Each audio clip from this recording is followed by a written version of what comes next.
ministre Chen Liuquang a exhorté le fabricant de pneus chinois Sailun à contribuer à la promotion du développement vert et durable au Vietnam. Après les 7 premiers mois de l'année, l'économie vietnamienne dépasse les prévisions des experts et des organisations internationales.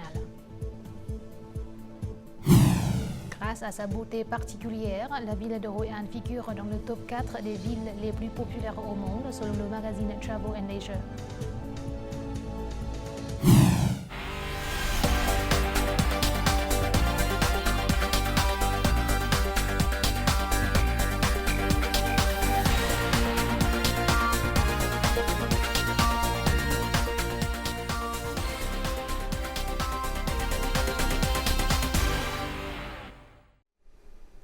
Bonjour mesdames, messieurs, bienvenue à cette nouvelle édition du journal francophone.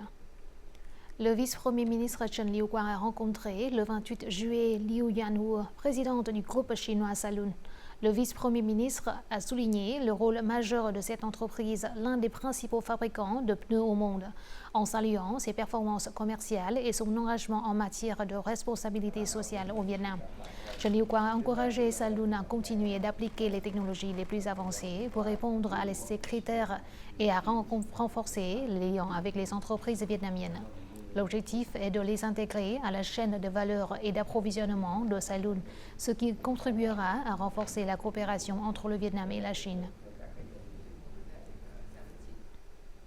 Selon le ministère du Plan de l'investissement, depuis le début de l'année, le total des capitaux d'investissement étrangers enregistrés au Vietnam a atteint plus de 18 milliards de dollars, soit une augmentation de près de 11% par rapport à la même période de l'an dernier.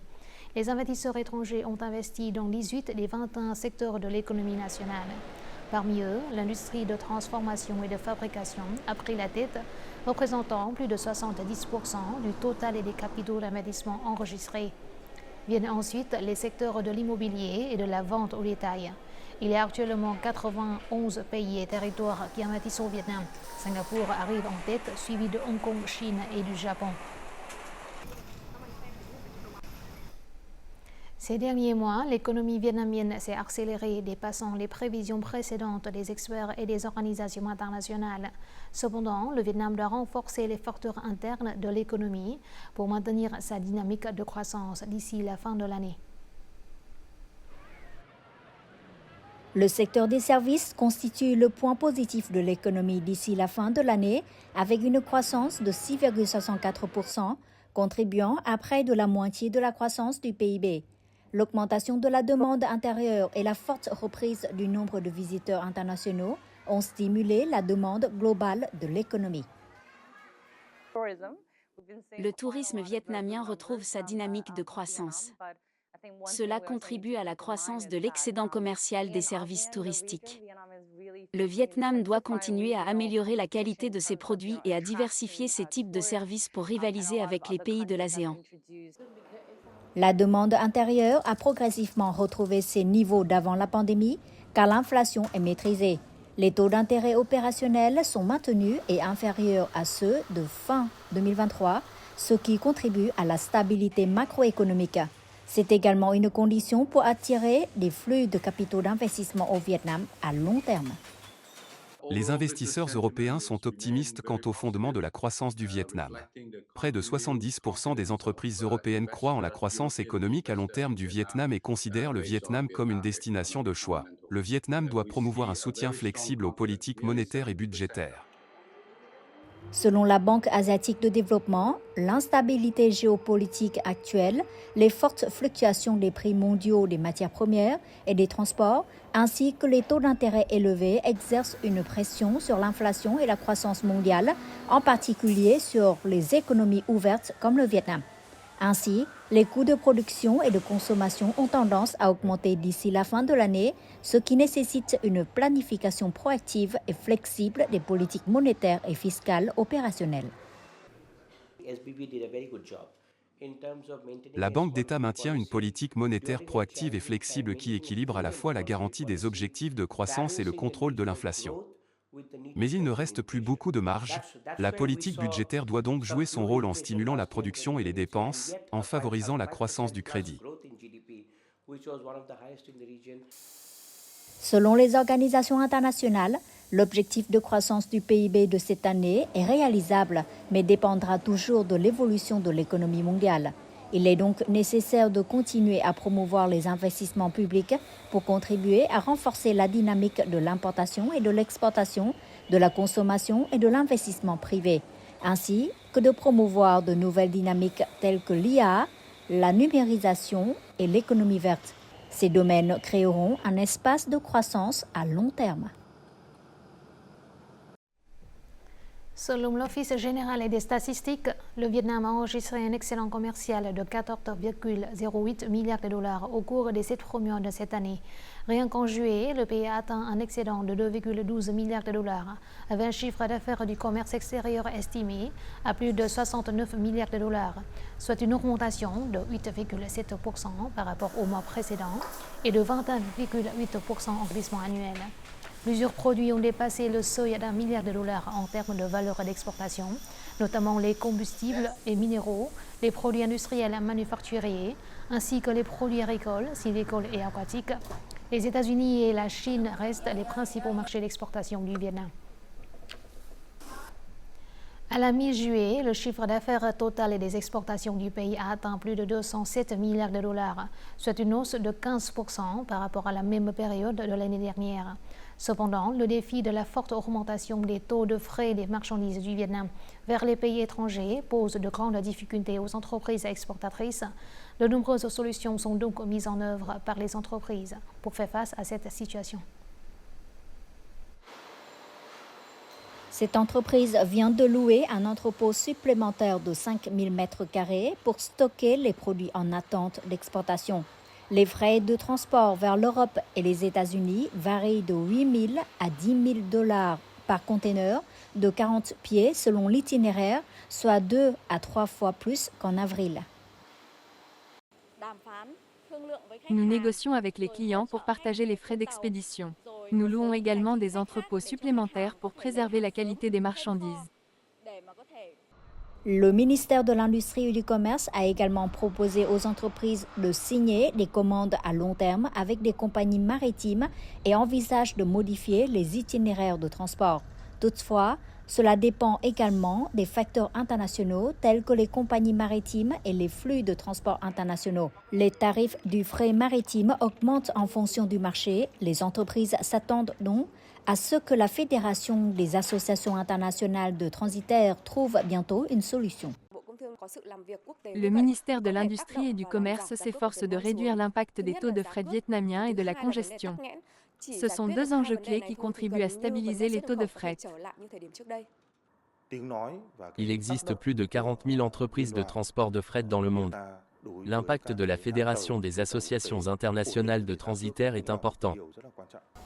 Actuellement, le ministère de l'Industrie et du Commerce coopère avec les ministères des Finances et des Transports pour contrôler les prix des services maritimes intérieurs et accélérer la rotation des conteneurs vides, contribuant ainsi à réduire les tarifs de transport. À long terme, une stratégie de développement des services logistiques doit être plus proactive dans le transport international des marchandises.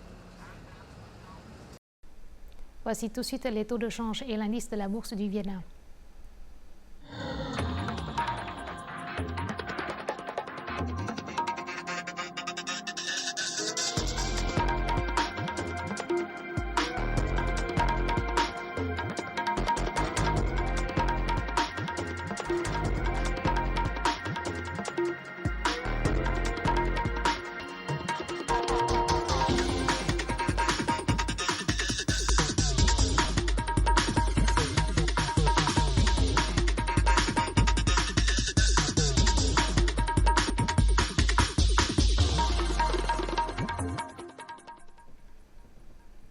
De fortes pluies combinées aux eaux de crue des rivières en amont ont prolongé les alertes d'inondation dans les zones suburbaines de Hanoï.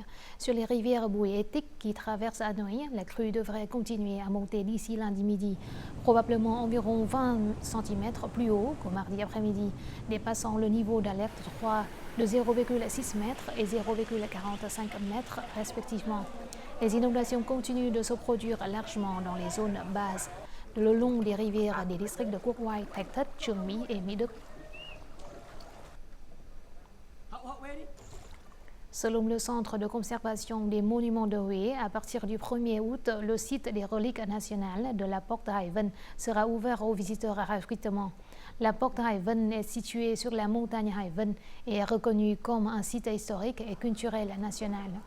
Le site recèle de nombreuses valeurs culturelles et historiques et constitue également un site pittoresque célèbre.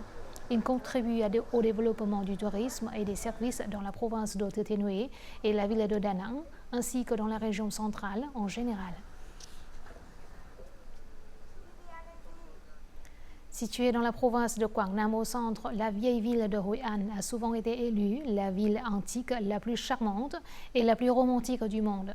Plus récemment, ce site du patrimoine mondial est entré dans le top 4 des villes les plus populaires au monde, selon le magazine Travel and Leisure.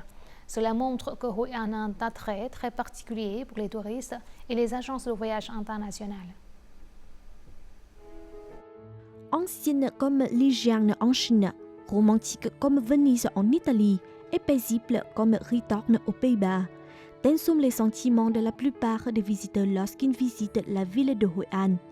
Il n'est donc pas surprenant que le nombre de touristes nationaux et internationaux revenant à cette ville ait augmenté rapidement juste après la réouverture des activités touristiques au Vietnam après la pandémie de Covid-19. Cet endroit est magnifique avec ses vieilles maisons.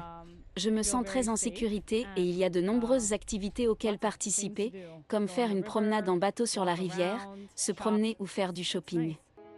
Hội An possède non seulement une vieille ville avec plus de 1000 reliques, mais dans un rayon de 10 km du centre-ville se trouvent de nombreuses autres attractions touristiques. Les visiteurs peuvent explorer la forêt de palmiers Nipa de Cẩm Thanh, le village de légumes de Cha Quế, l'ancien village de poterie de Thanh Hà, le village de menuiserie de Kim Bông. Le paysage, la culture, l'environnement et les services exceptionnels sont les principaux facteurs qui attirent les visiteurs dans cette ville. Ces prix confèrent une énorme responsabilité à la communauté touristique locale, nous poussant à maintenir la qualité et à nous améliorer. La question est maintenant de savoir comment Hội An peut continuer à développer un tourisme vert et durable. Le tourisme doit être basé sur le patrimoine culturel et écologique. Il doit viser à bénéficier à la communauté. Grâce à des mesures strictes de gestion du patrimoine, Hội An garde encore l'animation d'un vieux port commercial de jadis. Les activités de la vie quotidienne des habitants se déroulent toujours normalement. Les couleurs, les sons et les rythmes de la vie se mélangent ici pour créer une vieille ville chaleureuse, conviviale, paisible et romantique qui séduit les touristes. La gentillesse et la compassion sont des traditions chères au peuple vietnamien, perpétuées de génération en génération, quel que soit l'endroit où ils vivent. Lors du camp d'été du Vietnam 2024, les jeunes Vietnamiens d'outre-mer ont adopté cette noble tradition en apportant leur soutien aux personnes dans le besoin, illustrant ainsi leur engagement à aider ceux qui se trouvent dans des situations difficiles.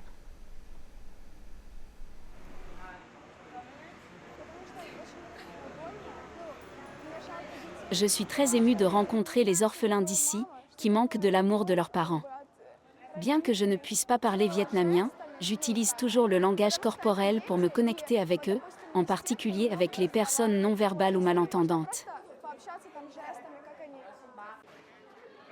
Comme Maria, de nombreux jeunes Vietnamiens vivant à l'étranger ont été touchés par les vies en difficulté qu'ils ont rencontrées en faisant du travail caritatif dans différentes provinces et villes du Vietnam. Je suis profondément attristée par les personnes sans famille. Je souhaite m'engager dans davantage d'activités caritatives pour les aider. Je trouve également de la joie à voir des sourires sur leur visage et à faire une différence positive dans leur vie. Le montant que j'ai donné n'est peut-être pas très élevé, mais j'espère que cela pourra faire une certaine différence dans leur vie. Même si cela n'apportera pas de changement majeur, je pense que cela pourrait les aider à trouver un peu de bonheur et à améliorer leur bien-être.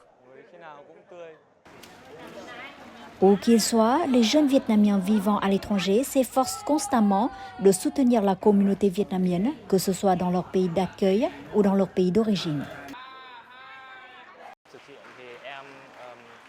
Depuis mon enfance, j'ai fait du bénévolat avec ma mère au Vietnam. Je donne l'argent que je gagne grâce au concours de musique aux enfants dans le besoin.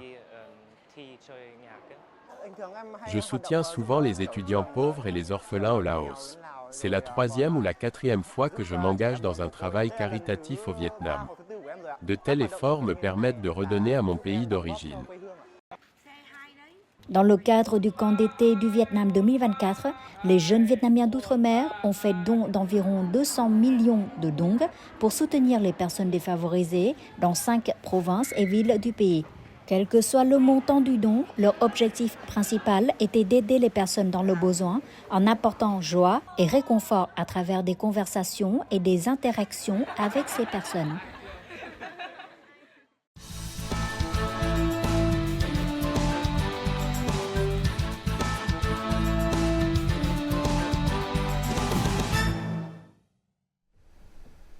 Pour la première fois, le Vietnam a pu recréer une comédie musicale standard de Broadway. Ce spectacle a été joué par des jeunes comédiens vietnamiens qui n'ont pas beaucoup d'expérience dans l'interprétation de comédie musicale.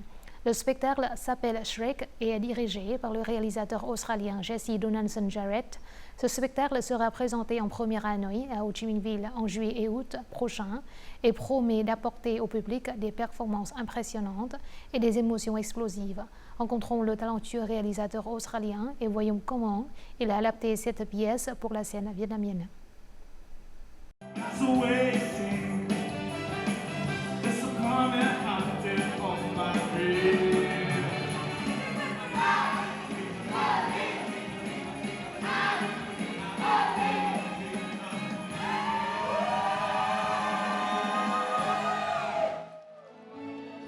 La musique est le scénario de la comédie musicale de Broadway. Les vêtements fabriqués à partir de matériaux recyclés. Les artistes sont diversifiés en apparence et en genre.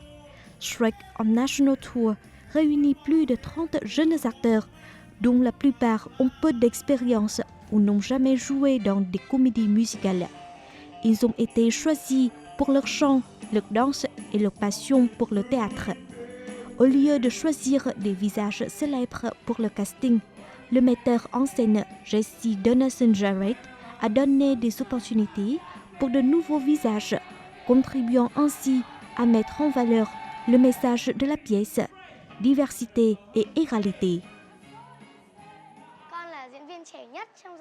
Je suis la plus jeune actrice du casting de Shrek.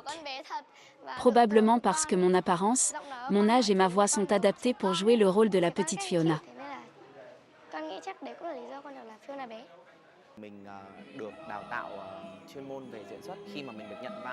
Avant, j'avais suivi une formation de comédien, donc je n'avais pas confiance en ma voix pour le chant. Après avoir accepté le rôle de Farkad, j'ai continuellement pratiqué le chant. J'ai découvert de nouveaux talents en moi.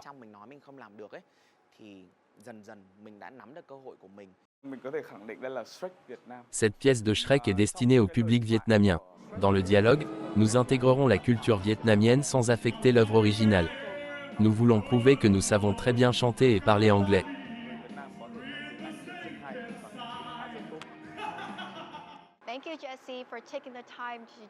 Bonjour Jessie, en tant que metteur en scène, comment avez-vous renouvelé la célèbre pièce Shrek pour la rendre nouvelle et plus intéressante?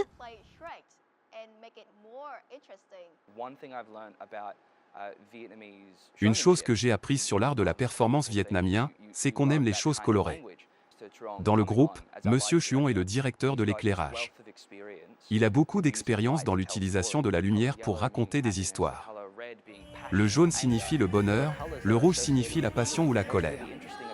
Il existe des couleurs associées aux émotions. Ce qui est vraiment cool, c'est qu'on peut combiner les couleurs et les émotions sur scène.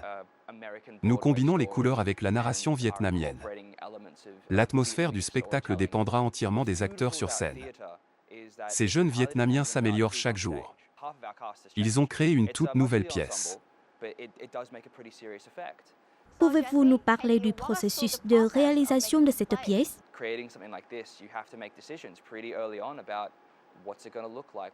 Pour monter une pièce, nous avons besoin du consensus de tous et déterminer le message que nous voulons faire passer. Le casting des acteurs est une des étapes importantes. Et quand tout est prêt, il faut avoir une idée générale du programme, de la disposition lumineuse. Un grand défi que nous avons rencontré pendant la production était le temps, car les acteurs ne pouvaient pas consacrer tout leur temps à la pièce. Pour monter un spectacle en Australie, vous devrez répéter 4 à 6 semaines à temps plein. Mais au Vietnam, nous ne pouvons pas faire cela. Nos acteurs ont leur propre vie, ils doivent étudier et travailler. Nous essayons donc de nous entraîner 3 heures par jour. Cela nous a donc pris près de 3 mois de pratique. Produire une comédie musicale n'est pas simple du tout.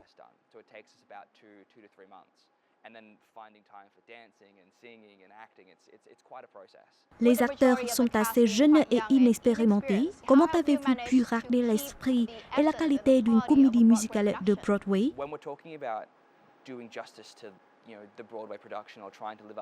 Pour réaliser des productions de Broadway ou adhérer aux normes professionnelles, nous devons nous faire confiance lors de notre collaboration. Je veux vraiment travailler avec quelqu'un qui est passionné par son travail. Nous recherchons des acteurs qui sont ici en raison de leur amour pour l'art et qui peuvent donner la meilleure performance possible. Tous les acteurs choisis sont des amateurs. Mais avec notre amour pour l'art, nous avons créé ensemble une comédie musicale professionnelle.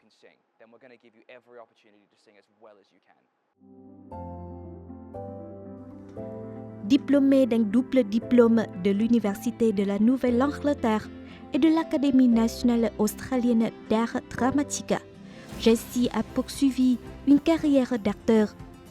C'est son amour pour le théâtre qui l'a conduit au rôle de metteur en scène. La créativité et le dévouement de Jessie lui ont apporté des expériences artistiques impressionnantes et uniques. Quelles nouvelles expériences la comédie musicale Shrek apportera-t-elle aux jeunes artistes vietnamiens? Les acteurs doivent être très flexibles. La scène à Hanoï est assez large, tandis que celle d'Ho Chi Minh Ville est profonde. Cela signifie que l'espace de représentation connaîtra de nombreux changements. Comme je ne serai pas sur scène avec eux, il faudra qu'ils sachent bien s'adapter. Tout ce que je peux leur offrir, ce sont des conseils. Le succès de la pièce dépend des acteurs. Quels sont vos projets? Envisagez-vous de collaborer avec d'autres artistes et producteurs vietnamiens? J'aime beaucoup jouer au Vietnam et j'ai vraiment envie de monter sur scène. Ce serait un rêve merveilleux s'il se réalisait pour moi. J'espère que je pourrai bientôt partager une autre facette de moi-même avec le public vietnamien. Je vous remercie pour cet entretien. J'espère que cette comédie musicale connaîtra beaucoup de succès. Voici tout de suite les prévisions météo dans les principales villes du Vietnam.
Et voici la fin de notre journal francophone. Merci de votre attention. Afin de regarder en ligne les émissions de la chaîne VTV4, veuillez consulter le site web apparu à l'écran.